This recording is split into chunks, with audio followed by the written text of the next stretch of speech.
Lecture du livre du prophète Isaïe. Il est droit le chemin du juste, toi qui es droit, tu aplanis le sentier du juste. Oui, sur le chemin de tes jugements, Seigneur, nous t'espérons. Dire ton nom, faire mémoire de toi, c'est le désir de mon âme. Mon âme la nuit te désire, et mon esprit, au fond de moi, te guette dès l'aurore. Quand s'exercent tes jugements sur la terre, les habitants du monde apprennent la justice. Seigneur, tu nous assures la paix. Dans toutes nos œuvres, toi-même agis pour nous. Seigneur, dans la détresse, on a recours à toi. Quand tu envoies un châtiment, on s'efforce de le conjurer. Nous étions devant toi, Seigneur, comme la femme enceinte sur le point d'enfanter, qui se tord et crie dans les douleurs. Nous avons conçu, nous avons été dans les douleurs, mais nous n'avons enfanté que du vent. Nous n'apportons pas le salut à la terre, nul habitant du monde ne vient à la vie. Tes morts revivront, leurs cadavres se lèveront. Ils se réveilleront, crieront de joie, ceux qui demeurent dans la poussière. Car ta rosée, Seigneur, est rosée de lumière, et le pays des ombres redonnera la vie.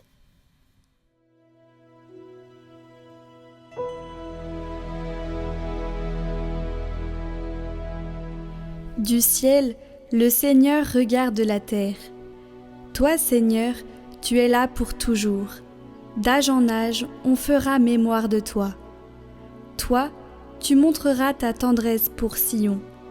Il est temps de la prendre en pitié, l'heure est venue.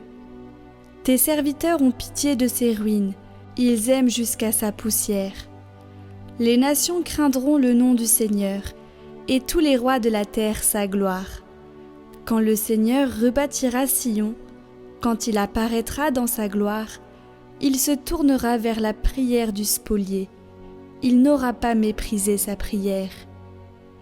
Que cela soit écrit pour l'âge à venir, et le peuple à nouveau créé chantera son Dieu. Des hauteurs son sanctuaire, le Seigneur s'est penché.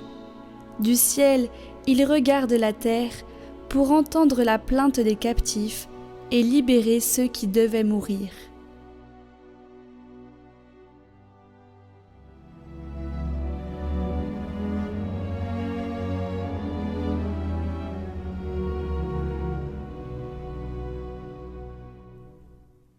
Évangile de Jésus-Christ selon saint Matthieu.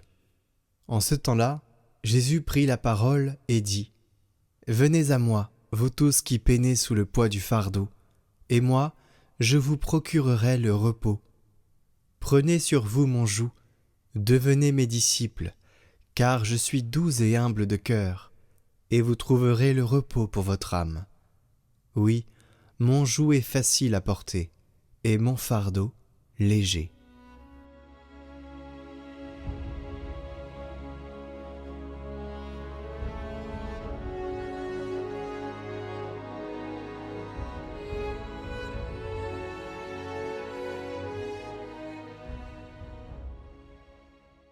Aujourd'hui, l'Évangile tombe à pic pour ceux qui sont fatigués et qui ont besoin d'être relevés. Le Seigneur nous dit de venir à lui, nous tous qui peinons. Prendre le joug du Christ, c'est une image concrète. Dans l'Antiquité, le joug unit deux bœufs, le plus fort portant l'essentiel du poids. Se mettre sous le joug du Christ, c'est accepter d'être attelé à lui, de ne plus porter seul, de laisser sa force combler là où la nôtre lâche. Cela ne veut pas dire tout lui remettre. Bien sûr, on peut tout lui confier. Il peut tout porter, mais il fait avec nous.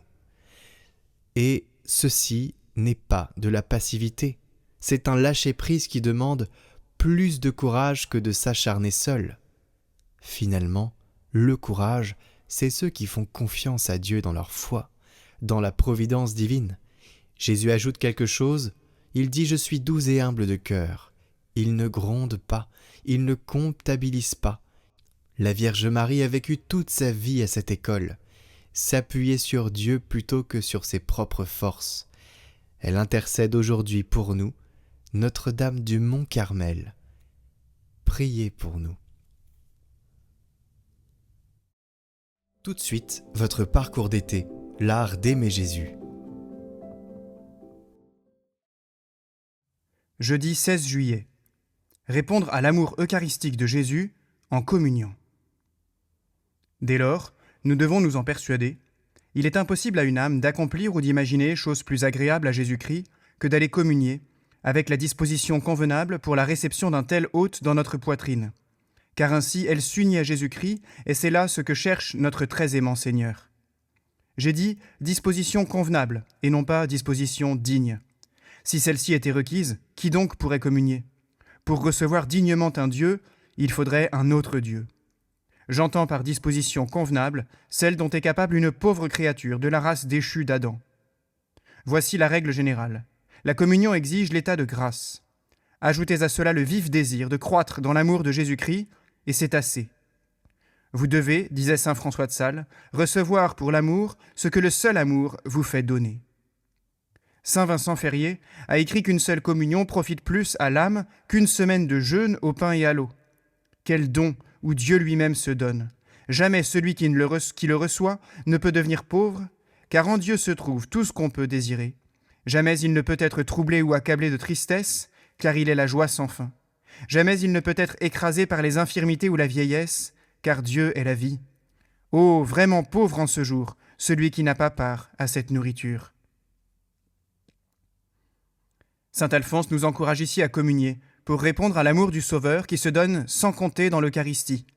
Et il nous encourage à communier fréquemment. Il répond là à un travers encore largement répandu à son époque, et qui malheureusement peut aussi nous atteindre aujourd'hui. Sous influence janséniste, les contemporains de saint Alphonse étaient souvent retenus loin de la table de communion par une fausse humilité, le désir d'une pureté idéalisée et inatteignable, qui risque de faire tomber dans l'orgueil spirituel.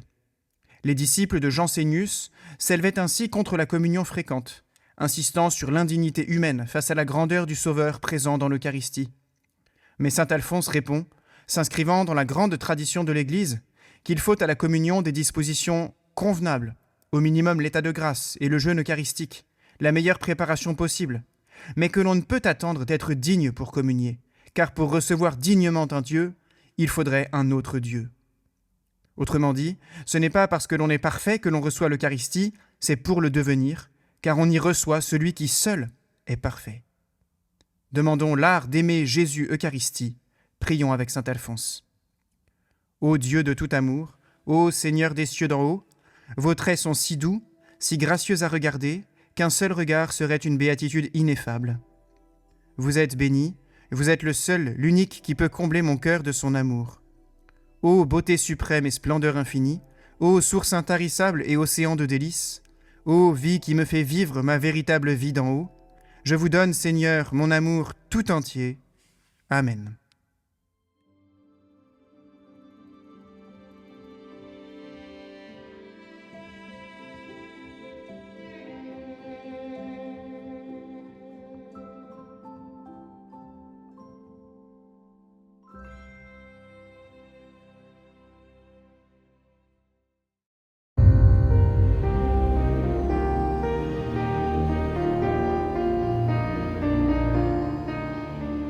Venez les projecteurs de tout le monde entier, venez voir le Liban.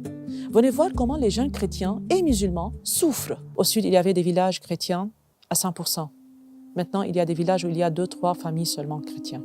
À cause de la situation économique du pays, la majorité des jeunes essayent de s'en sortir en quittant le pays, ils se posent des questions. Et là, c'est le pape qui vient dans le pays et qui vient leur dire que le Christ, il est aussi avec eux, qu'il faut qu'ils fassent avec le Christ, que ça ne doit pas être la peur qui doit régir leurs décisions, mais vraiment l'amour, le Christ. Et évidemment, je pense que le Seigneur, il veut aussi que des jeunes restent dans ce pays. Je demande à la communauté francophone de prier pour nous, pour garder toujours cette force, de ne pas perdre notre confiance en la présence du Seigneur avec nous. Je vous encouragerais vraiment à prier pour ça, pour que le Liban puisse entrer pleinement dans sa vocation de phare et que la chrétienté dans ce pays puisse rayonner dans toute cette zone qui souffre violence et qui a grand besoin du prince de la paix qui est le Christ lui-même. Où que vous soyez à travers le monde, ce qui se passe ici au Moyen-Orient vous touche, parce que c'est ici qu'est né le christianisme. Et les chrétiens d'Orient, ce sont eux qui portent le témoignage du Christ, l'incarnation du témoignage du Christ ici, en Terre Sainte, en Orient.